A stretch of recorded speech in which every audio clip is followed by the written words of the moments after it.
আজকালকার পোলাপানের বিয়ের বয়স হওয়ার আগেই বিয়ে করার জন্য পাগল হয়ে যায়। আর আপনার ছেলের বয়স হয়ে গেছে, এখনো বিয়ে দেন নাই, বিয়ে করে নাই। আচ্ছা, আপনার ছেলের শারীরিক কোনো সমস্যা নাই তো? আরে না কবির, জি বাবা। এই হাবিবের লেগে তো মান সম্মান কিছু থাকতেছে না। শেষ শেষ। মানুষের কথা শুনতে শুনতে আমার কান জ্বালা পালা হয়ে গেছে। আসসালামু আলাইকুম ভাইজান। ওয়ালাইকুম আসসালাম। আরে বসেন বসেন বসেন, আপনার লেগেই তো আমরা বসে রয়েছি। ভাইজান বলেন। না, কইতেছিলাম যে আপনার আগে জি। অনেকগুলো ঘটক ফেল মারছে, আপনি পারবেন তো?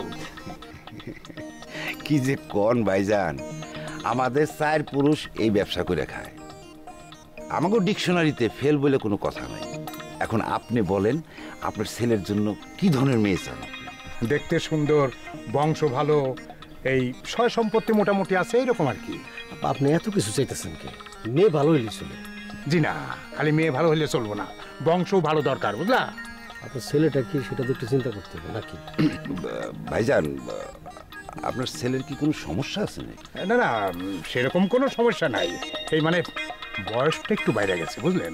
ও বয়স, আজকালকার পোলাপানের বিয়ের বয়স হওয়ার আগেই বিয়ে করার জন্য পাগল হয়ে যায়। আর আপনার ছেলের বয়স হয়ে গেছে, এখনো বিয়ে দেন নাই, বিয়ে করে নাই। আচ্ছা, আপনার ছেলের শারীরিক কোনো সমস্যা নাই তো? আরে না, শারীরিক কোনো সমস্যা নাই, মানে ওই একটু গান বাজ করে, শিল্পী, এই আর কি। সমস্যা নাই, সে ব্যবস্থাও আছে।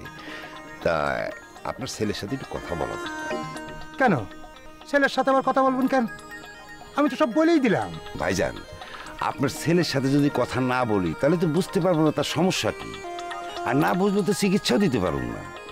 রুগীর সাথে কথা না বলে, রুগীর সাথে দেখা না করে তো আপনার ট্রিটমেন্ট দিলে পরে ভালো ট্রিটমেন্ট হবে না, ভুল ট্রিটমেন্ট হওয়ার চান্স থাকে। আপনি এসব কি বলছেন? আমার ছেলের তো শারীরিক কোনো সমস্যা নাই, আপনি তার ট্রিটমেন্ট দেওয়ার লাগবো কেন? ভাইজান, আপনি বুঝতেছেন না, মানে আপনার ছেলের সাথে কথা বললে আমি বুঝতে পারতাম তার মনের ভাবটা কি, মানে সে কি ধরনের মেয়ে পছন্দ করে।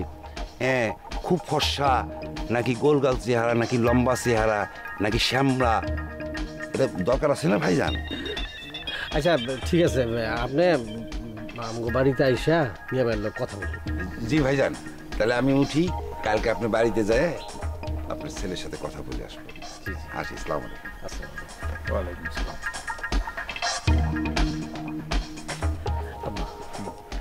মিয়া ভাই গান বাজনা করে এই কথাটা ঘটক স্যার কেন বলেন?